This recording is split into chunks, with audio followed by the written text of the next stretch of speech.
Hello, everybody. Welcome back. This is a little different for me. I'm actually doing an interview this time with my friend DRH, the current TBW champion, Dak Ryan, Devine Dak Ryan. How are you, man?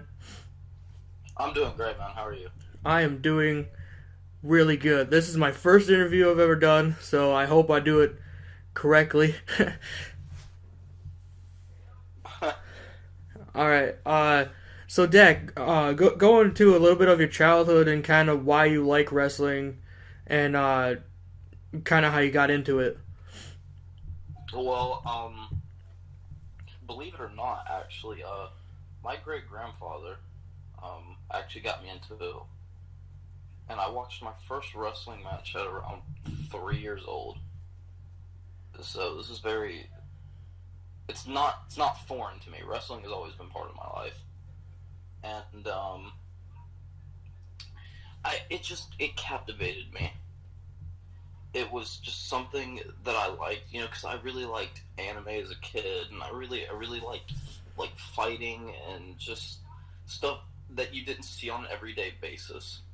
So I was like, well, wrestling's real, and it looks like they're fighting with stuff that doesn't usually happen. So I was like, I'm really into this and stuff, and like I've just been really into it ever since. And then more and more the years go by, the more and more I enjoy it, and like it's just always captivated me. Wrestling is a huge part of my life. What was your first? I know you've been doing a life vlogs kind of thing. You did a couple episodes of that. Um, what was like your first experience actually wrestling another person? Well, it's actually my first person I ever really wrestled with was my friend Tyler. Um, you gotta remember, I've known this man for 14 years of my life, so I've known him since I was around 4 or 5 years old. Um, and I got him into wrestling, and we just started wrestling, and like we got better and better. And then we got my friend John into it, and then everybody in the neighborhood started getting into it, and then that's when I started backyard wrestling right there. It didn't take me long to start wrestling at all. Hmm. And that's Tyler Green and Johnny Blake, correct? Yes, sir. And how is it like knowing them for so long and wrestling them, and then bringing new people in, like you are right now, and kind of getting used to them? How is that different? Uh, Oh, you will not believe how different that is. It's because like when you communicate in the ring, and when you've wrestled with somebody like John and Tyler that I've known for years, and I've wrestled with them all my life, communication is a lot easier. So like I could say, oh Tyler, I want to do you do an Irish whip, and I run off, and leap down, and then frog over to a drop kick. He knows what that is automatically, so it goes fluently. But if I say to somebody newer, they're like, what, and then I just don't end up not doing the move because I'm like, that's going to end badly. So communication's usually the big thing. If you show them once or twice, for people I've picked up with, um, it gets better. I mean, they usually pick up on the moves pretty quick. But Tyler and John definitely they are the men right there. Those men are incredible wrestlers, and they get it, and they wrestle with my style, and it's a lot easier with me. That's why me and John have 5-star backyard wrestling matches. It, people are like, "Oh, well, you and John had a great match." Oh, and then if you haven't remembered, me and John actually won TBW Match of the Year our first year. oh, really? Yeah, and then this year, if you want me to be completely honest, me and John might win it again because it's just me and John just have this chemistry in the ring. Yeah, you can definitely tell that when you're watching the shows and pay per views and stuff, that you and John and you and Tyler, uh, if someone came in and they started watching TBW and they had no idea about any of you guys, you could definitely tell that you guys have more experience with each other. Yeah. Um, okay, so you started wrestling at a young age. like, did you guys actually have like a backyard promotion back then? Oh yeah, and actually, believe it or not, the first when we started getting really big into backyard wrestling was when I was in sixth grade. So this was around 6, 7 years ago. Um, and we actually had around 15 people. Oh wow. Yeah, it was big. It never got boring. That's why I think that was the funnest I've had in backyard wrestling because it was just my imagination in the ring, and we did so much and stuff, and then people just started falling off. Friends started betraying other people, and problems got bad, and we just quit doing it. And then it was just left with me, Tyler, John, JMF, and Parker Arquette. Those were the main people. Those have always been the main people, and and then we were like, you know what, yeah. And then we got our friend Andrew into it. If you didn't know, from really beginning of backyard wrestling, from when we got on YouTube, I remember a guy named Pyro. He was in the first video we ever made. That was Andrew, and then he just couldn't do it anymore due to family problems. So it was just us again, and it was us for a long time. And then here recently is when we started getting more people, and actually, we might be getting even more people. Really? Yes, and I'm very excited about that. I do have a lot of fun, training people. Even though I don't really train people, I've only trained one person my whole career of wrestling. Actually, two people, and that's about it. But yeah, like it's just like we've been at it for so long, and then we just got here, and then backyard promotions, and you have championships, and you have rivalries, and it feels real. Right, right. Um, so, having you three basically from the beginning, is it, do you guys find it easier to take, the newer people's ideas and kind of morph them and like, like put them together with yours and kind of like just collaborate a lot, or is it better for you three to kind of do whatever and then just tell everyone else what to do? Um, we're open to ideas. Now, that doesn't mean half of them get through to us. Right. Because the newer people just don't usually watch wrestling. Besides Ian, of course. Ian watches wrestling. And all that stuff. And so does the new guy we have named Jarrell, who attacked me. Oh, okay. In one of the last videos. He's actually a phenomenal writer. And we actually let him join our writing. And he's an incredible writer, and he really knows wrestling, and Ian really knows wrestling. But like the other people, it's kind of like, no, your ideas are kind of just out of nowhere. They don't really go with the storyline. So if we're gonna really break it down, it's usually between us three. It's just always been that way because us three are the ones that know how to plan wrestling. We watch it all the time. Right. It helps. So watching wrestling all the time, what's your personal favorite promotion to watch right now? Oh, easily New Japan Pro Wrestling. Easy. Easy. Right, yeah. I've been watching a lot of indie stuff, not really watching wrestling for the longest time in my life. But I can definitely see that New Japan is probably the best in the world right now with wrestlers and storylines and stuff. Oh, most definitely. Yeah.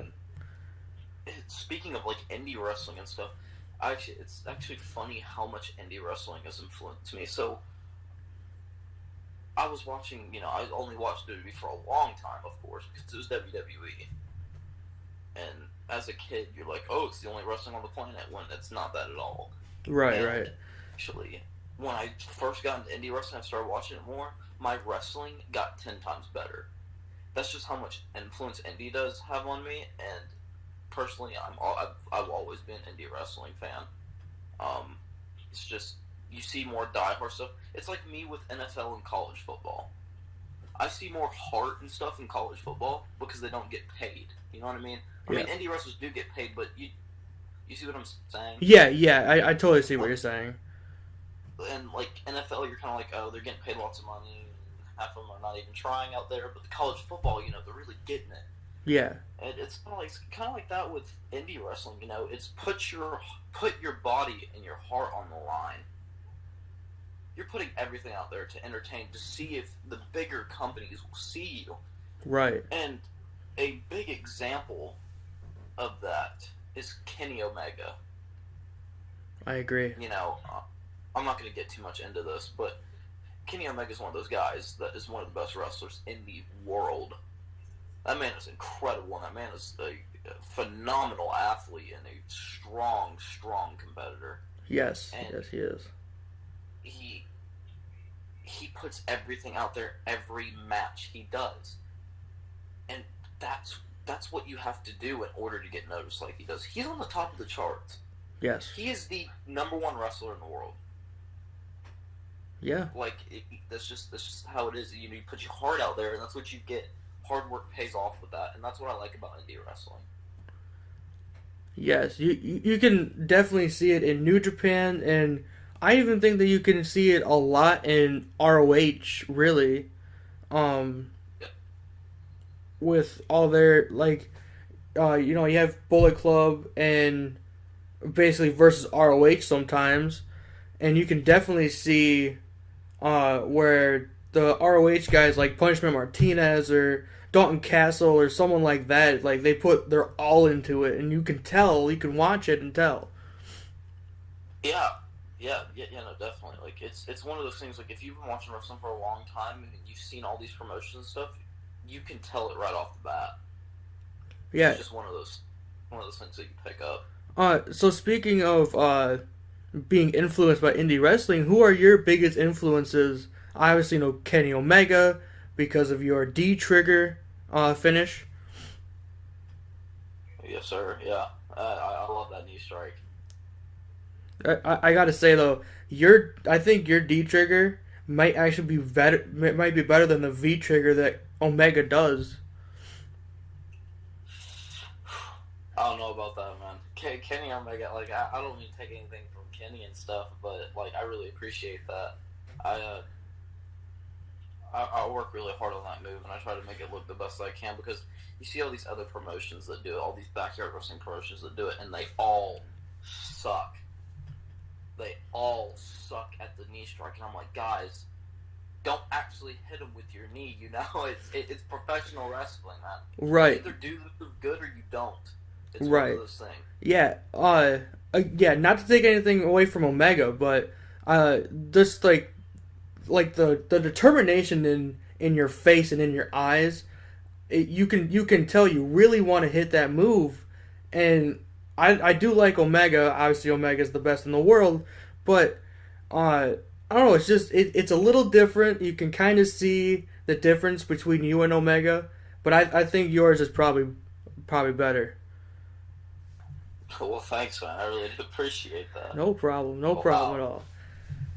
at all. Wow. So who are your other influences from indie wrestling besides Omega? Well, I'm just gonna throw it out right now. He's in the Indies now. But another huge influence of mine and my favorite wrestler of all time, Chris Jericho. You know, I love Y2J. He's a great writer. He has a great character. The man can play any character you want him to. The man's a phenomenal wrestler. He's just an all-around good competitor and good professional wrestler, and I really look up to Y2J a lot. Another influence of mine is Neville. Love Neville. Very, very underrated wrestler. That man is a super athlete, and that guy can do anything in the ring, and WWE screwed him over, and I hate that, because the man shouldn't even be on 205 Live. The man should be in the main card on the main roster and should be winning championships, because that man is a phenomenal athlete. And of course AJ, it's a hometown boy of mine, you know. AJ Styles is of course one of my all-time favorites, because I've been watching AJ for most of his career. I watched him early TNA all the way to when he left into New Japan, and then of course into WWE right now. AJ Styles is also a very phenomenal competitor, and the man can do almost anything. and I really do respect that. It takes a lot, considering the fact he's not the youngest superstar out there. If people don't know, that man's actually 38 years old. Yeah, but AJ, he acts like he's like late 20s at least. yeah, exactly. Yeah, he can still move like some of the younger guys, and I really respect that. And he really takes care of himself, and he's in good shape, and he's really doing stuff. And the way that he's going right now, I really do think that that man will be a first ballot Hall of Famer. Definitely, he's definitely an Indie Hall of Famer. Yeah, Definitely, I totally agree. ROH New Japan Hall of Famer, 100%. ENA Hall of Famer. Good God, that man's done everything in TNA. Yes, TNA, all that. It's just he is really good. One of the best in the world with the WWE Championship right now. But what I want to get your thoughts a little bit on Styles versus Nakamura. How do you think that's going? Um, I liked it at first, and you know these men rivaled in New Japan. Yes. And it was fun. I loved their match at Wrestle Kingdom and everything else, but this storyline's boring. Yeah, I'm not liking it at all, and the reason why I'm not liking it is because there's no character build up. It's AJ Nakamura, Money in the Bank. Okay, yeah, we'll build it up. I gotta get excited for it, and they're not doing it. It's Shinsuke coming out there hitting AJ Styles in the ball sack every week. And, you know, that's a dirty move. And, you know, after you do it a while, you know, the realistic effects, you know, you can actually take out of commission for that. So it's kind of like, all right, like, this is kind of stupid. And it's boring to me. WWE is boring. I'm sorry. Like, I don't watch it anymore because, I mean, I still keep up with it, but, like, I don't watch it. Right. It's Yeah. just, I mean, I'm excited for Money in the Bank. I'm really excited for that. Right. I'm really wondering who's gonna win that. Yeah. That's coming up in a week. 1 week. That's uh. Obviously, we'll talk about more about that later in the week. Okay, so let's go back to you and your wrestling career. Uh, so I believe we left off a little bit after. I really want to know about the new people you're bringing into the promotion to kind of uh get a little bit more of a uh like a different card every week instead of just having the same matches. You know what I mean?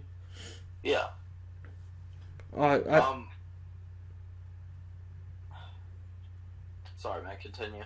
uh, I was just gonna say, just take me through some of the people you're bringing in and just kind of like your mindset into it, and just go through that for a minute. All right. Well, I'm just gonna be honest with this because I can be.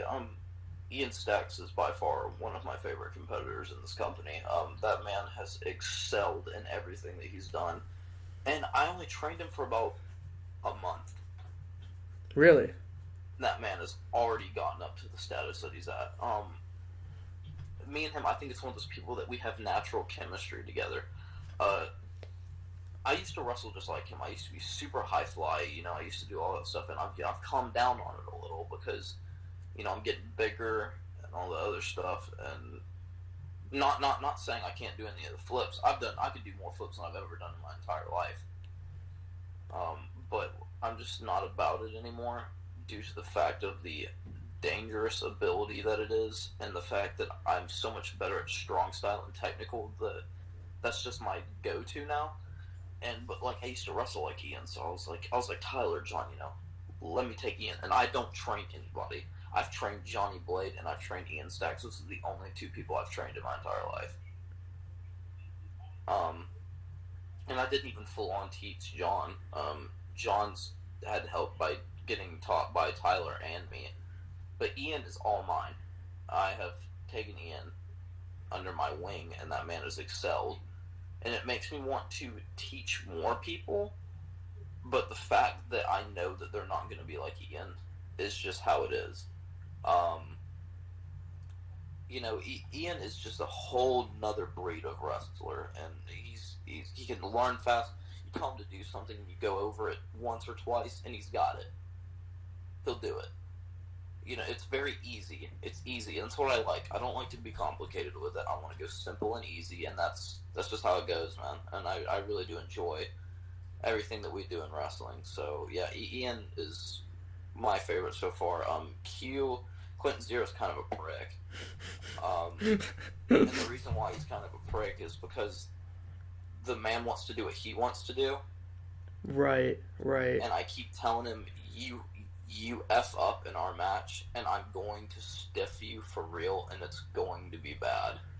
There's one point I want to touch on. I was watching I believe it was a Rampage. It was a tag team match, and he just kind of turned on his partner out of nowhere.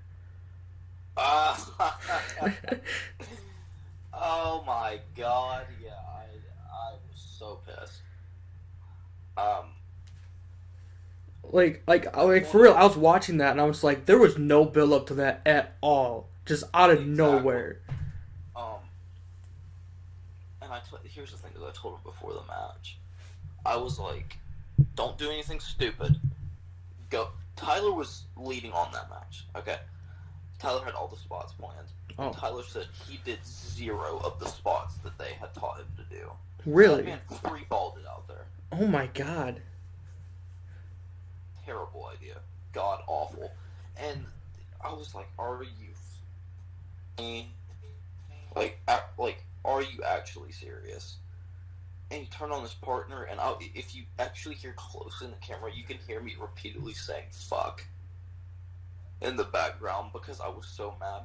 And I pulled him back after the match, and I was like, "What the hell are you doing?" He's like, "What?" And I was like, "That is uncalled for. Why did you do that? Now people are gonna think you and Ian are gonna have a rivalry." And I was so freaking right about it because I looked the next day, and comments were down there saying, "Oh, I hope Ian and Q have a great rivalry." And I was like, "Oh my god." So not only did he go into business for himself by attacking Ian, he went into business for himself for the entire match. So from what Tyler said, yeah, he pretty much took it into his own hands. Wow. And that's not what you do, because if you do that in a real professional wrestling match with a real professional wrestler like that, they don't put up with that crap. No, they don't. You just made them look bad, and now they're going to beat the crap out of you, and that's how it is. Wow. And, Q's the kind of person that goes, "Oh, I can beat up anybody," and that's not the case. It doesn't matter, because when you mess up our match, you're going to mess up the whole show, and then everybody's pissed at you. Yeah, and then you have comments like you just said, that they're expecting a rivalry between them now, and that makes no sense. Yeah, and that's not what we wanted to do. Because if you didn't know, Ian and Q are brothers. Right. And they fight a lot. And they disagree on a lot of things. And what Q's going to do is he's going to stiff the whole match and make Ian look like shit. That's why we try to avoid them wrestling as much as possible.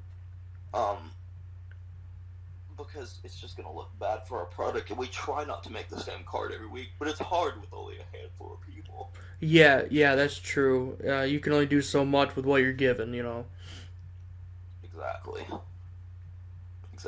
And but Ian's going far. No Ropes, No Rules, actually, Ian has a huge match. It's going to be Ian Stacks versus Johnny Blade versus Tyler Green in a triple threat No Ropes, No Rules match for the TBW Openweight title. Oh, wow. And, yeah, Ian has a huge opportunity here, and that match card is going to be really good. That whole pay-per-view is going to be good, and I'm really excited for it. But I'm really excited to see what we're going to see out of him. I don't think he's released everything that he can do yet, if you want my honest opinion.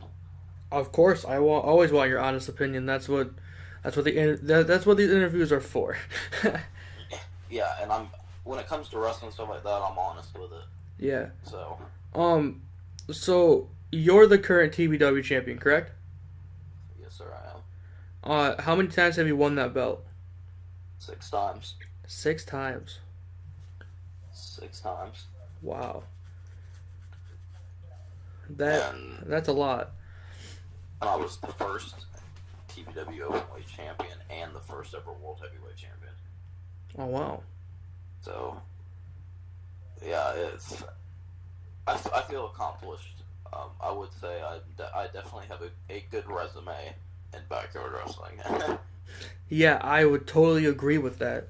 Um, so tell me how it is like going through like the mindset of because we the interviews with professional wrestlers always means that we get some insight kind of on the backstage kind of stuff.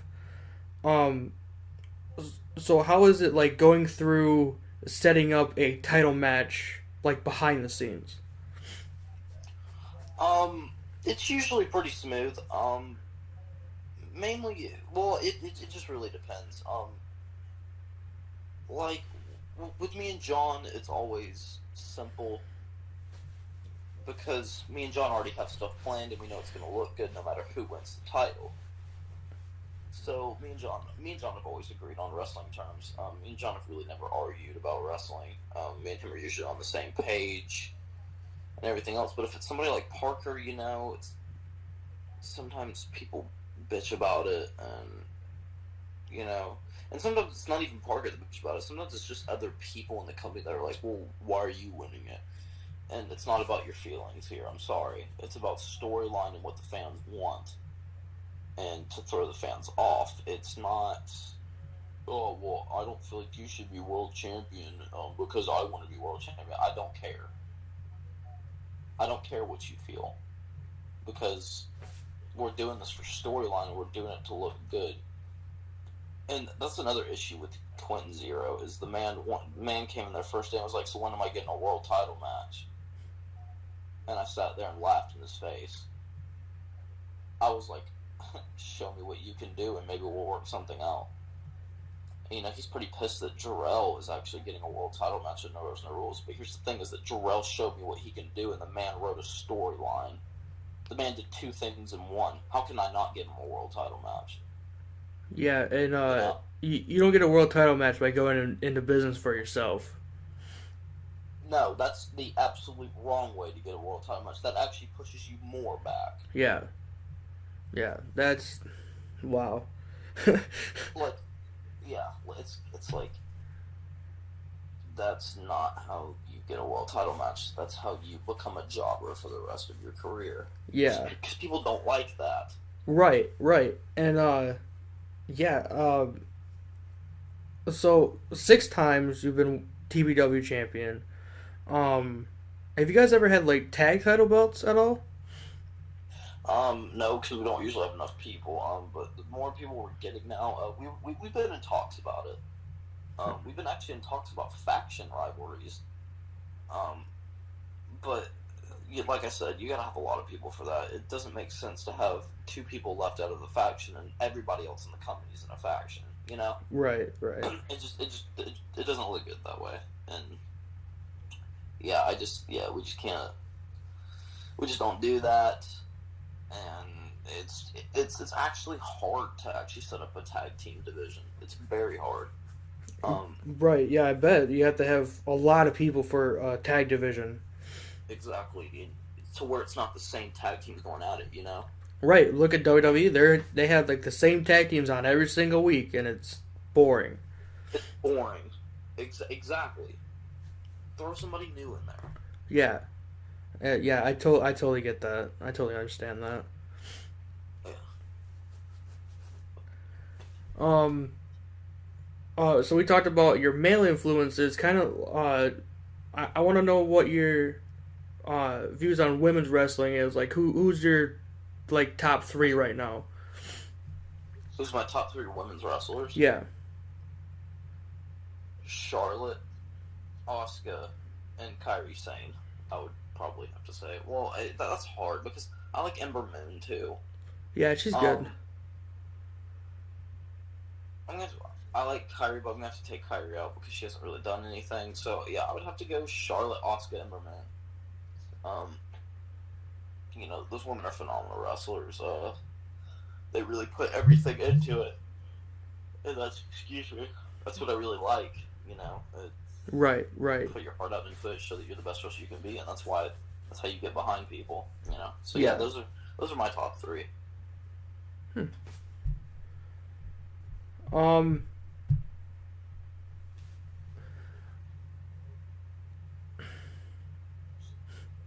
I'm trying to think of another question to ask. Hang on. Um.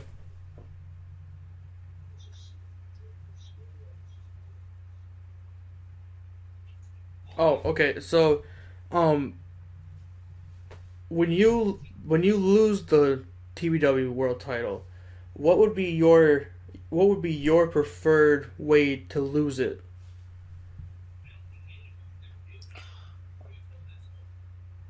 Um, Believe it or not, I actually sometimes like not being champion better than I do being champion. Mainly because there's a lot of pressure on you and there's a lot that you got to go through and stuff. And sometimes, like when you're Don's a title, you can just kind of do what you want, and it doesn't really matter what you do. But when you're world champion, you know, a big target's on your back. Right. And the preferred way I would want to lose it, really anything that really makes sense of the story. I liked when John cashed in on me our first year that we wrestled. Um, I really enjoyed that actually, to be honest. I thought that was pretty fun. Um, but even just losing in a normal, like really good match, like with me and John's like 5-star backyard matches, you know. Excuse me, you know, that's just like how. That's how I prefer losing it. You know, I want to lose it fair. You know, I want to do the best that I can. I want to do the best that they can. I want to look like I didn't lose it easily. Right. There's some wrestlers that would rather lose it in a triple threat or a fatal four way, so they don't have to be pinned, so they don't technically lose it. You know what I mean?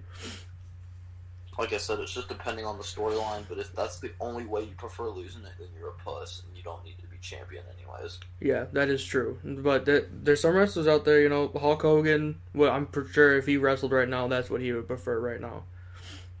Hulk Hogan, Shawn Michaels, and I love Shawn Michaels, but Shawn Michaels can be a huge cunt when it comes to that stuff because he's always babied his way into it, and that's yeah. I just Yeah. I don't enjoy that, but you know, if that's what you prefer, then whatever, man. Because 99% of the time, you're not gonna get it your way. Right. Right. Exactly. So I'm actually glad you brought up HBK.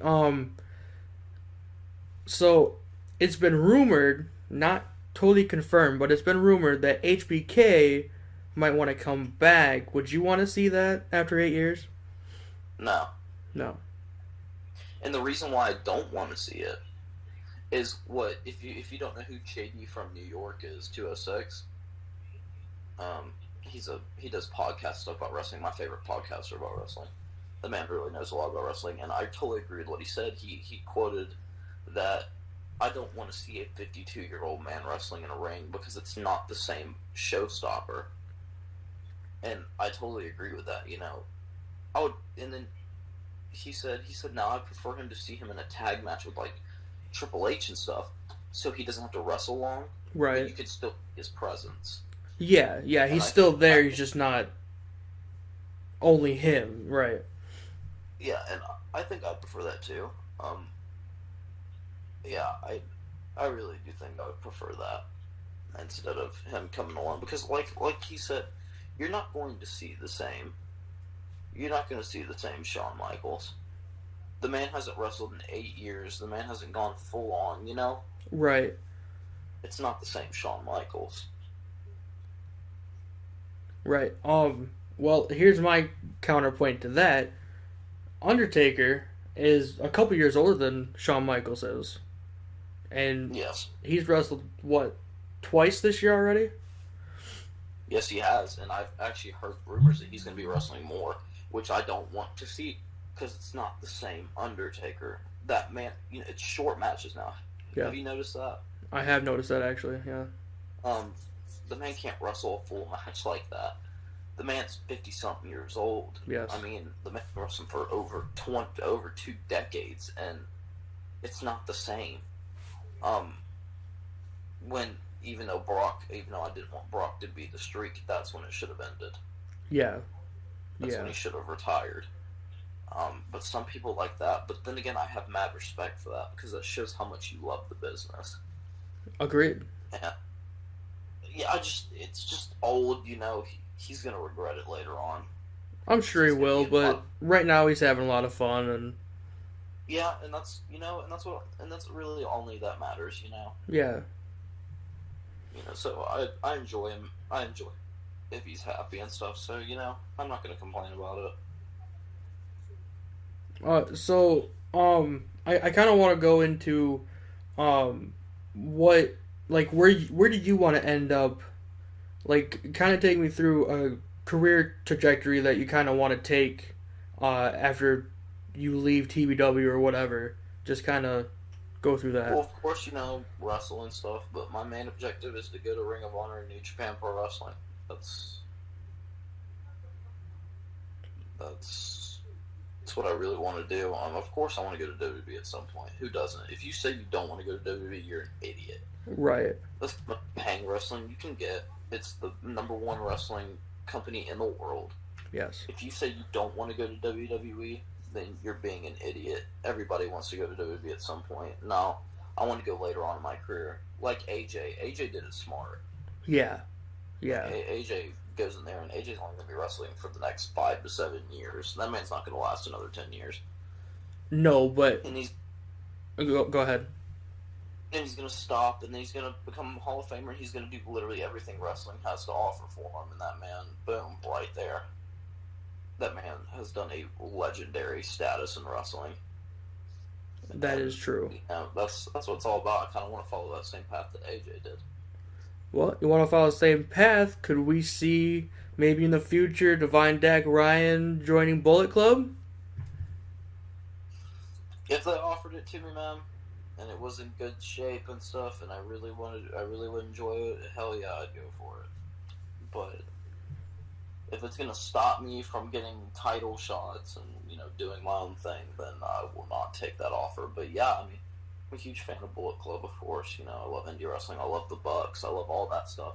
So yeah, I mean, I would definitely, if it was given the option to me, I definitely would join Bullet Club.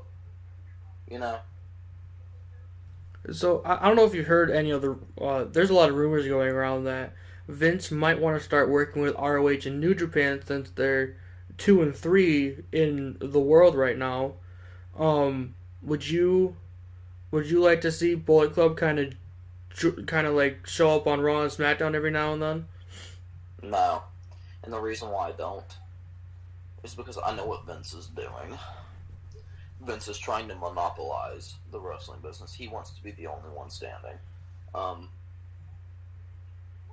mean, it'd be cool, it'd be different, but I kind of like how New Japan and Ring of Honor are different from WWE, That's kind of half the reason why I watch them, It's something else than WWE. Right. So, it just really depends, It just really depends. I mean, I guess it'd be cool in some cases, and in some cases it wouldn't be. But, whatever happens, happens, I'm sure they can make something good out of it. If you join writers with New Japan Ring of Honor, then yeah, you might get something good. If Vince is not being a bitch about it. Right. And, no, I wanna take it all. If other than that, then yeah, you could probably get something good out of it. So yeah, I probably would enjoy that. Well, thanks, man. Thanks for joining me for this interview. Divine Dak Ryan. Look up Team Backyard Wrestling on YouTube. Where can they find you at, Dak? If you look up on YouTube, look up Dak Ryan channel. That's my personal YouTube. I don't post on there often, but when I do, it's usually inside stuff, And people, if you will really comment and stuff like that, give me some suggestions. I could do some videos for y'all. But yeah, really check out my wrestling channel, TVW, and then check out my personal channel and subscribe. I'd really appreciate that. And, I'm a pretty friendly guy, hit me up. I can answer a lot of questions, but thanks for having me on here, man. I really did enjoy this. It's actually my first ever really kind of like an interview, kind of like shoot kind of thing, Yeah. It was my first interview also, so I think it went pretty well. Yeah, I think it did too, and thanks for having me. Thank you for giving me the opportunity to do this. Also, check out the Weathers Media podcast later this week. Dak Ryan will be on there as well. Yep.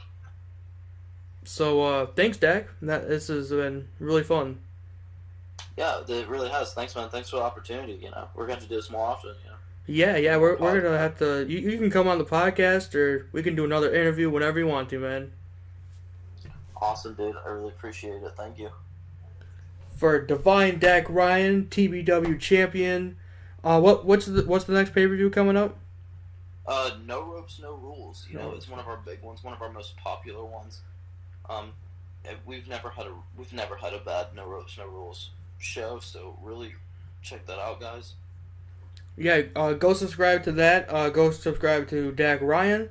Thank you, Dak, and I will see everyone else later. Go read a fucking book. Heck yeah.